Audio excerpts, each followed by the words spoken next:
Avant son arrestation, Jésus avait promis d'envoyer le Saint-Esprit à ses disciples. Jean 14, 15, 17. L'Esprit habite avec vous et sera en vous, dit Jésus. Jean 14, 17. Il s'agissait d'une annonce de la venue de l'Esprit, une autre caractéristique de l'ère de l'Église.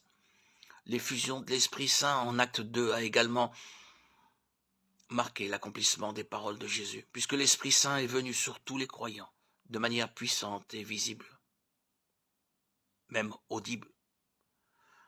Luc relate l'événement. Tout à coup, il vint du ciel un bruit comme celui d'un vent impétueux, et il remplit toute la maison où ils étaient assis.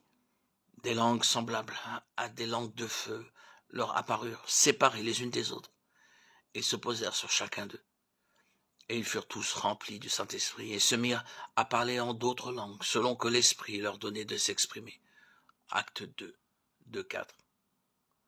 Immédiatement, les croyants remplis de l'Esprit sont allés dans les rues de Jérusalem et ont prêché le Christ.